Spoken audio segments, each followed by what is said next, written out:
Geometry Dash is a game that is constantly evolving, with many changing attitudes, styles and players. While the future of the game is dependent on factors such as updates, new players and variable factors which can be hard to forecast, it is possible to use patterns within the game to analyse the current contemporary community and make predictions for the future. That is what I'm going to be doing today. I'm going to be taking some past information, recent trends and some current knowledge, and I'm going to be using them to forecast the future of the game and its community. So here are my 5 predictions for the future of Geometry Dash in detail.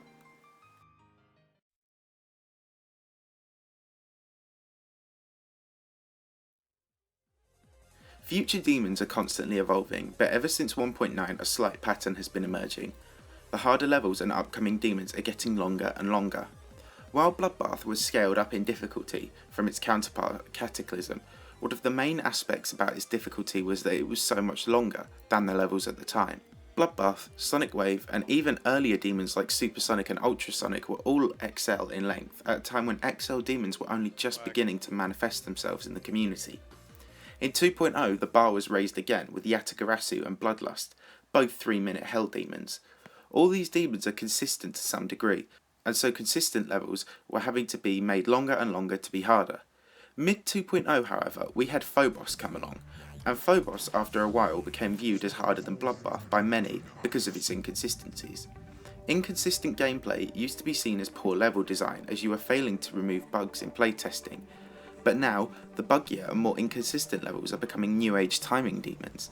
A Thanatos was one of the first super short levels to break the deadlock of ever increasing consistent demon lengths, retaining the number 1 spot ahead of Bloodbath for a decent amount of time, whilst being nearly half the length. Now we have more of these inconsistent demons coming out, taking it to a whole new level, specifically Erebus and Devil Vortex by Rastum. Both these levels have incredibly buggy, inconsistent gameplay. Both of these demons are now featured too, and in the top 10. Not only this, but the gameplay in both levels has become a huge talking point. These 2 levels are now the most relevant and challenging levels in the top 10, and now they have the fewest victors of any levels in the top 10. 144Hz players can glide through demons like Bloodbath nowadays, for inconsistent things that used to be difficult like Crack's flying parts are much easier now. But with Erebus and Devil Vortex, even the very top players such as Wuxi and Noctafly are struggling with them. In my opinion, levels like Erebus and Devil Vortex are the future, especially if Rustam continues his rise to power and popularity. They are challenging, controversial and very, very memorable. They cause even the best players to have to work and practice them hard instead of beating them in 1 to 2 days. My prediction here is that these new age inconsistent demons will slowly become the norm, and like with the consistent demons, they will have their lengths extended in order to be more difficult as time goes by. So my first prediction is that by the end of 2.2 we will have an extreme demon either released or upcoming that will be 2 to 3 minutes long and will be Erebus and Devil Vortex style inconsistent gameplay. Just think how hard Erebus would be if it was Yatagarasu length.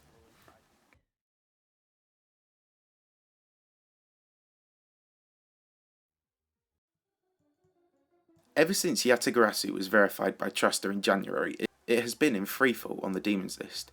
It fell below Sonic Wave into second fairly quickly before Wuxi and KevTom got it moved below Erebus for both finding Erebus harder.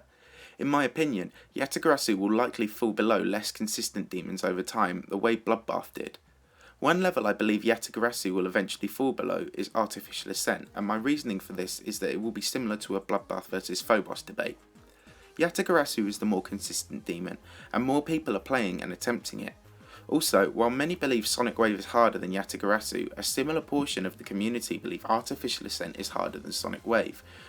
While it seems crazy to think this now, I believe eventually a player will come along and beat both and will announce that he finds Artificial Ascent harder than Yatagarasu, just like a Khan did with Phobos and Bloodbath. And this will be the catalyst behind the 2 which now sit together on the list being switched. So I believe that by the end of 2.1, Artificial Ascent will be above Yatagarasu on the demons list.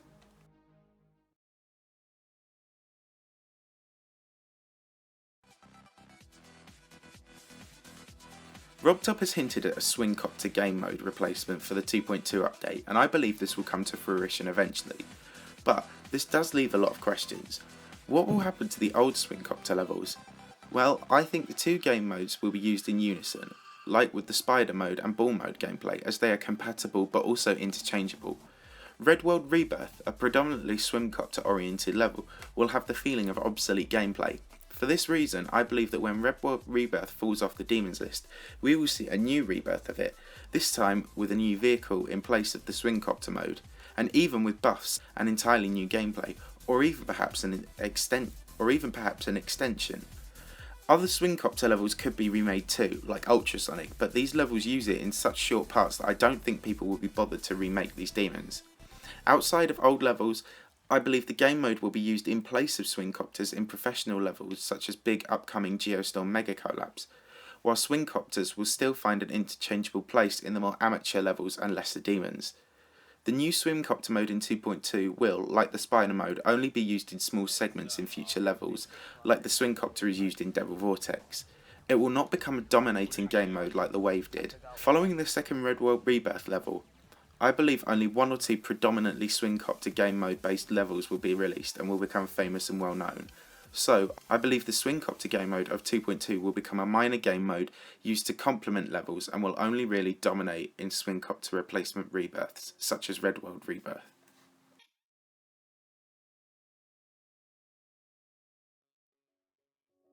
Geometry Dash used to be ruled by mobile players and Everyplay players before the game was released on Steam.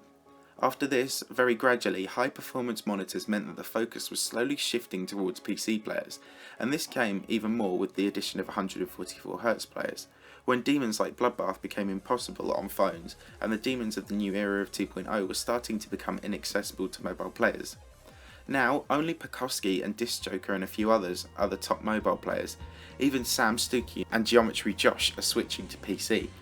Gradually, expert mobile players are leaving the game or evolving.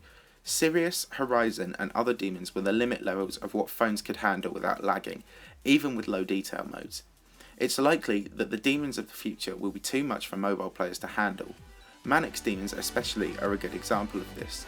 Low detail mode provides a partial solution, but these ultra low detail mode copies that are required to be accessible to mobile players are not being designed with the levels, meaning mobile players have to verify low detail mode copies themselves, as Pekoski did with Kurumi City.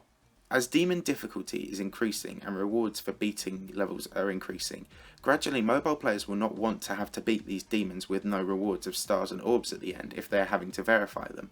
Simply put, soon mobile players will not be able to play the game for stars on insane demons. Digital Descent will likely be too laggy for mobile, and even if it is not, it is likely that 144Hz oriented demons of the future will either be too hard on 60Hz, or indeed impossible on 60Hz. Like with Devil Vortex, and the same can be said for mobile. After players like Pekoski and Disc Joker quit, there will be no one coming underneath to replace them. I'm not saying mobile players will go extinct, but I am saying that mobile players will not be able to beat the hardest levels anymore. Players like Michigan will be the extent of mobile achievement, being star grinders who beat demons of a medium level. In my opinion, by the end of 2.2 there will be no mobile players who have completion records for any of the top 50 demons. Slowly, their fame will die out and the best GD players will all be Steam players.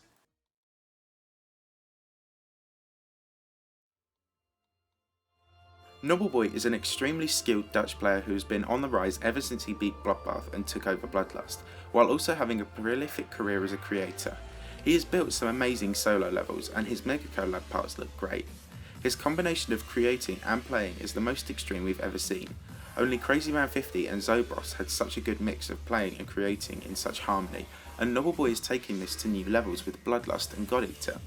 He is already one of the fastest growing and most popular players in the world, and this will only increase, given all the relevance he is attracting.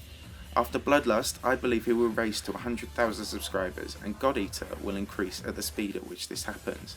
Bloodlust's video will exceed 1 million views, and God Eater's will top 500,000 or so. Then, I believe Nobbleboy will become a parallel of Riot in 2.2. Over 100,000 subscribers, an army of religious fans. Every demon he beats will attract over 100,000 views, and he will be extremely skilled at playing. Only this time, he will be an amazing creator too, making great levels. So I believe he will completely monopolise a GD fanbase and will race to 200,000 just as fast as time goes by.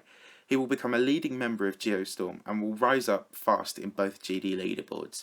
By the end of 2.2, I believe Nobbleboy will be the most popular player and creator in the world, with well over 100,000 subscribers and many, many creator points. So there were 5 of my predictions for the future of Geometry Dash. What do you think will happen as time goes by? Be sure to have your say in the comments below. If you loved the video, please leave a like, and if you're new to the channel, please consider subscribing and checking out some of my other videos. Thanks for watching guys, and I'll see you all soon.